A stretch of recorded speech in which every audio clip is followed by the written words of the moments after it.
हमने कभी भी अपने बच्चों को अच्छाई की तरफ नहीं लगाया। बचपन से जब अच्छे बन सकते थे तब नहीं दिया उनको ज्ञान।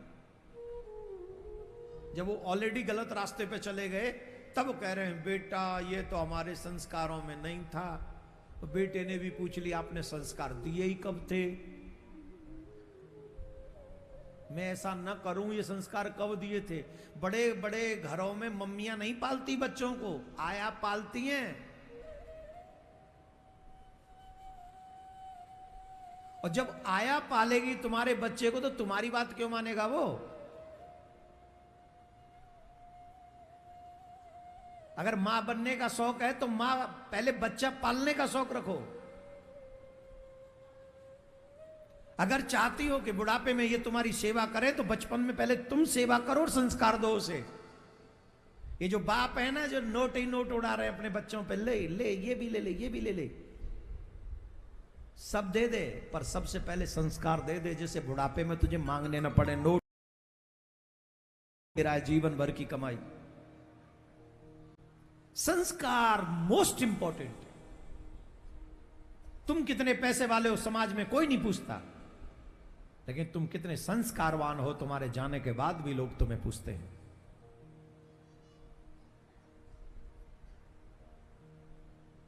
लोग कहते हैं कि बचपन में तो अभी उम्र ही नहीं हुई, तो पढ़ने लिखने की समय उम्र है हमारी। अरे पढ़ो लिखो, कौन मना कर रहा है? कौन मना कर रहा है कि तुम पढ़ो नहीं, तुम लिखो नहीं? सबसे पहले मानव बनो। बचपन में भजन करने का फल सुनो। जो व्यक्ति बचपन में भजन करता है उसे फल मिलता है बुढ़ापे की 100 माला के बराबर।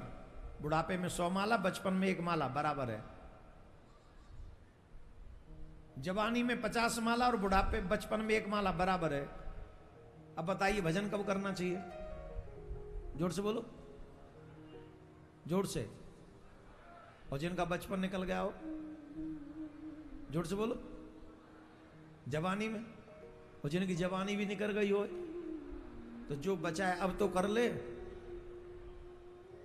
लेकिन आप बचपन में भजन करेंगे तो अगर प्रारब्ध के अनुसार कोई बहुत बड़ी विपत्ति आने वाली होगी तो उस भजन के प्रभाव से वो छोटी हो जाएगी।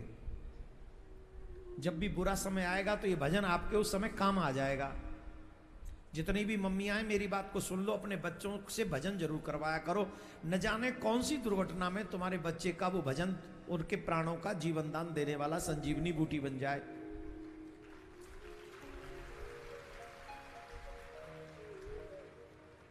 आग्रह है मेरा आप सबसे, चाहे वो 2 ही माला करे बचपन में, नमो भगवते वासुदेवाय, नमः शिवाय नमः शिवाय नमः शिवाय, चाहे 2 ही माला करे, पर तुम्हारा बच्चा माला किए बिना भोजन न करे, जल न पिए। और एक बात बताएं, बाप से ज्यादा अच्छा मां सिखा सकते अपने बच्चे को। और मां अगर चाह लेगी तो बालक ध्रुव बनेगा, कंस नहीं बनेगा।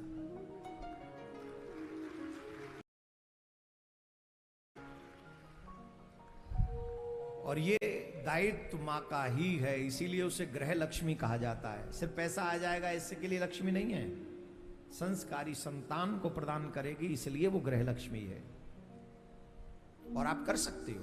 भाइयों से भी निवेदन है, आप अपनी ऑफिस जाने से पहले, काम पे जाने से पहले सूर्य को जल चढ़ाओ, ठाकुर जी के आगे 10, 15, 20 मिनट, आधा घंटा बैठो, भजन करो। जब आपके बच्चे आपको भजन करते हुए देखेंगे तो उन्हें भी थोड़ी बहुत शर्म आएगी। पापा बैठे तो हम भी बैठेंगे। पापा ही धोता धोता उठो ना, वो 10 बजे उठ रहा है और उठत कैम करो, चाय बनी कि ना बनी? बन गई। वो बेचारी दुखियारी सी कह रही ला रही हूं।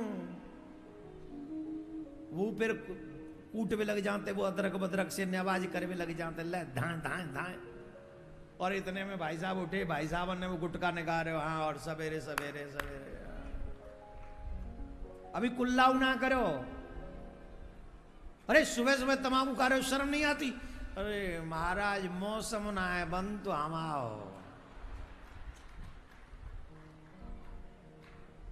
जाए खाए की मौसम बनतो है, तेरो मौसम को सत्यानाश है जाए। बता जा गुटका खाए के, तमाकू खाए के बड़ो मौसम खराब है गो तेरो।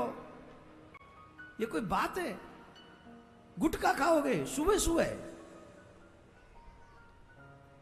किसी भी प्रकार का नशा परमात्मा के बनाए हुए मंदिर में डालना अपराध है।